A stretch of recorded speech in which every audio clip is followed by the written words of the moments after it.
آمين والصلاة والسلام على سيد المرسلين وعلى آله وأصحابه أجمعين صدق الله العظيم আজকে ওয়ার্ড কর্তৃক আয়োজিত আজকে নির্বাচনী সভার সভাপতি উপস্থিত আছেন আমার ওস্তাদ হযরত মাওলানা হযরত আলী হুজুর এবং উপস্থিত আছেন আমাদের শহীদুল ভাই সহ বুড়াবুড়ি ইউনিয়নের নেতৃবৃন্দ, দুর্গাপুর ইউনিয়নের মিত্র এবং আমার সামনে উপস্থিত ভাইয়েরা এবং যারা বাইরে অবস্থান করছেন মা ও বোনেরা সকল আমার সালাম, আসসালামু আলাইকুম ওয়া রাহমাতুল্লাহ। আসলে অনেক রাত হয়েছে, আমি জানি আপনারা বিরক্ত। আমরা আসছি মূলত ভোট চাওয়ার জন্য। কিসের জন্য ভোট আসছি ভাই? আজকের উদ্দেশ্য দেখি আমাদের ভোট চাওয়ার জন্য। এইটাই হলো আমাদের উদ্দেশ্য, এই জন্য আমরা আসছি ধানের শীষে ভোট চাওয়ার জন্য। আমি জানি আপনারা বিরক্ত হয়েছেন, অনেক রাতও হয়েছে, অনেক মা বোনেরা কষ্ট করতেছেন। তারপরে দুই একটা কথা বলে আমি আমার কথা শেষ করব। ভাই, আমরা কেন রাজনীতি করি বা আমরা কেন আপনাদের কাছে ভোট চাচ্ছি, এই কথাটা বলেই আমি শেষ করব। এখানে আমার শ্রদ্ধেয় বড় ভাই, আমি বলি আমার যদিও রক্ত না, তারপরে ওনাকে শ্রদ্ধাভাজন আমার ব্যক্তি শহীদুল ভাই, উনি অত্যন্ত আবেগঘন পরিবেশে আপনাকে কথা বলছে, তাদের দুঃখ দুর্দশার কথা বলছে। আসলে বিগত সরকার, আপনারা বলেন, যখন আমাদের ভোট হয়েছে এর আগে আমরা কি কেউ সঠিকভাবে ভোট দিতে পাইছি ভাই? আপনারা কি পছন্দের ব্যক্তিকে ভোট দিতে পাইছেন? পান নাই। এই আন্দোলন, এইটা আপনার ভোট আপনারাই দিবেন, এই জন্য আন্দোলন করছে আমাদের বিভিন্ন ভাবে আমাদের দেশনেত্রী মরহুমা খালেদা জিয়া। এটা কি মিথ্যা বললাম নাকি সত্য? আপনার ভোট আপনি দিবেন, যাকে খুশি তাকেই দিবেন। এই আন্দোলন করতে যায় বিগত সরকার তার উপরে বিভিন্ন অন্যায় আচরণের মাধ্যমে তার শেষ পর্যন্ত চিকিৎসাটুকু করতে দেয় নাই। তারপরে আল্লাহ তাআলা সম্মান দেওয়ার মালিক আল্লাহ, যারা কষ্ট দিয়েছে তারাই দেশে নাই, কিন্তু যে মজলুম তাকে আল্লাহ তাআলা ঈমানের সহিত এবং তাকে সম্মানের সহিত নিচে। এই জন্য আমরা তার রুহের মাগফিরাত কামনা করছি।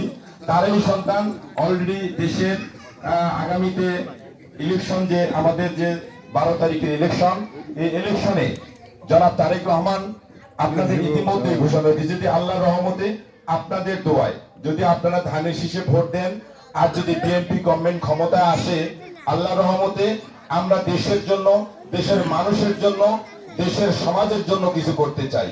জনাব তারেক রহমান ঘোষণা দিয়েছে, যদি আমার দল বিএনপি যদি ক্ষমতায় আসে, ইনশাআল্লাহ আমরা ইনসাফ ভিত্তিক হযরত মুহাম্মদ সাল্লাল্লাহু আলাইহি ওয়াসাল্লামের আদর্শ ভিত্তিক দেশ পরিচালনার ঘোষণা দিয়েছে। এটা কি দিছে কি দেয় নাই ভাই?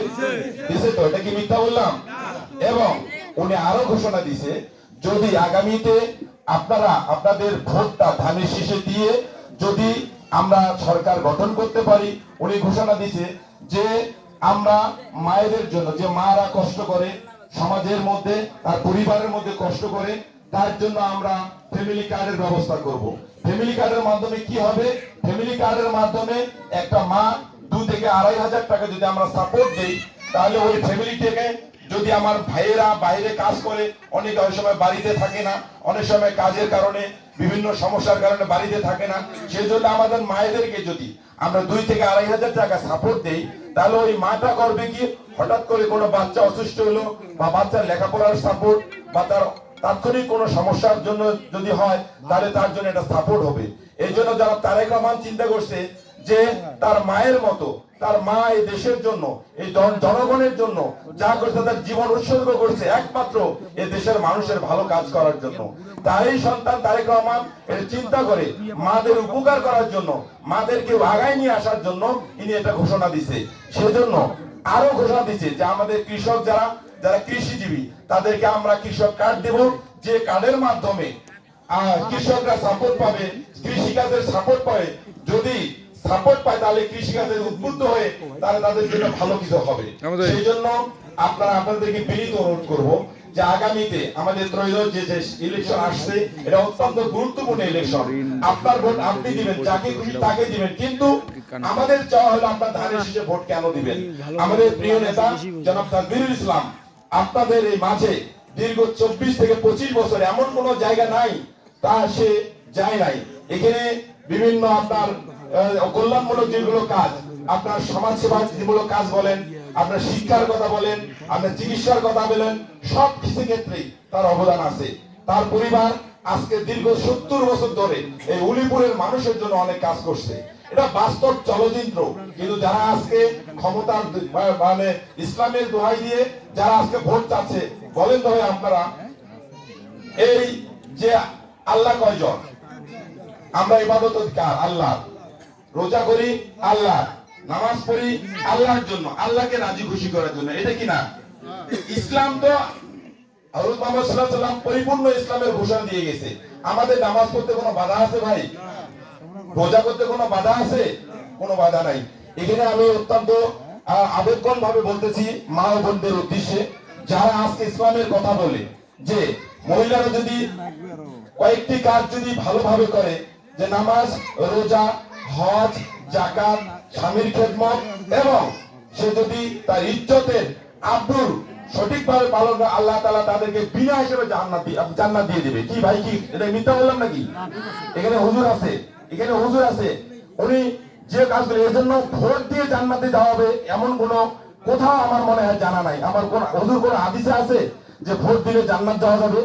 এটা আসলে তাদের উদ্দেশ্য হলো ক্ষমতায় যাওয়া। যদি সেটাই না হয়, তাহলে দেখেন আপনারা যে একটা বাক্সে তারা ভোট দিতে চাইছিল, কি চায় নাই?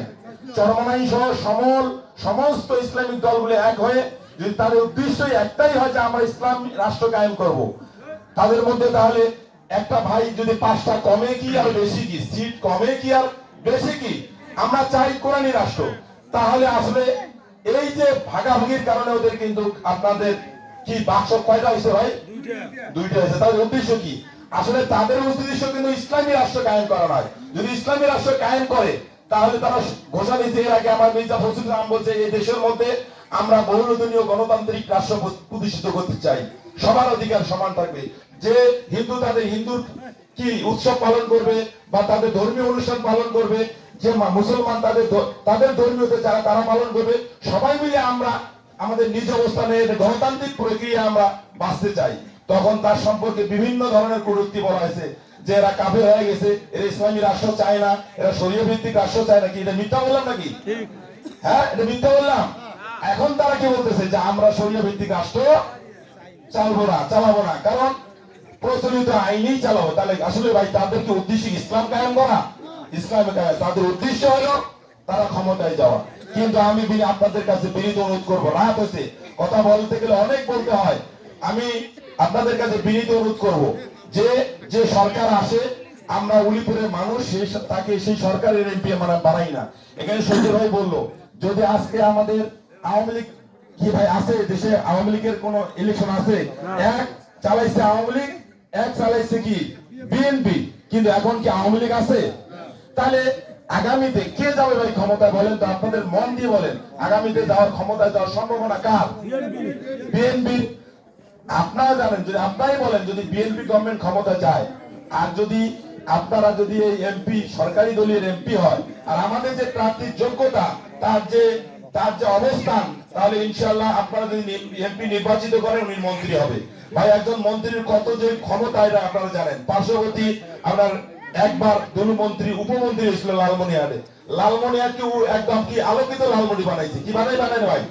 সেই জন্য আমি বিনীত অনুরোধ করব, আপনারা আগামীতে আমাদের ধানের শীষের প্রার্থী জনাব তাজবীরুল ইসলামকে ভোট দিয়ে আপনাদের সর্বোচ্চ ভোটের মাধ্যমে আপনারা যদি নির্বাচিত করেন, এখানে আপনাদের শহীদুল ভাই অনেক গুরুত্বপূর্ণ কথা বলছে। শহীদুল ভাইকে হাতকে শক্তিশালী করেন।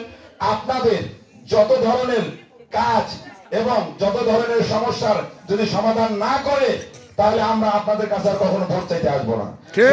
আপনাদেরকে আমি করজোরে বিনতির সহিত আপনাদেরকে অনুরোধ করতেছি ভাই, এবারের জন্য আপনারা আমাদের হাতকে শক্তিশালী করেন, আমরা শহীদুল ভাইয়ের হাতকে শক্তিশালী করেন, এবং এলাকার উন্নয়নের জন্য আপনারা আমাদেরকে একবারের জন্য সুযোগ দিবেন। ইনশাআল্লাহ আপনারা আমাদের পাশে আছি, আগামীতেও থাকবো, ভবিষ্যতেও থাকবো। আল্লাহ তাআলা আমাদেরকে এই তৌফিক দান করুক। আপনাদেরকে আমি আপনাদের ধন্যবাদ এবং মোহাম্মদ জানাই যে এত রাতে আপনারা যে আমাদের কথা শুনছেন, আমাদের কথা অনুযায়ী আপনারা আগামীতে আমাদের ধানের শীষের প্রার্থী জনাব তাজবীরুল ইসলামকে ভোট দিয়ে আমাদের সহযোগিতা করবেন। এই বলে আমি আমার কথা শেষ করছি। আসসালামু আলাইকুম আপনারা ভালো থাকবেন, সুস্থ থাকবেন, মা বোনদেরা ভালো থাকবেন, সুস্থ থাকবেন, পরিবার নিয়ে আপনারা সুখে শান্তিতে থাকবেন, এই আশাবাদ ব্যক্ত করে আমি আমার কথা শেষ করছি। আবারও আপনাদের সালাম জানিয়ে আসসালামু আলাইকুম রহমতুল্লাহ। সকলকে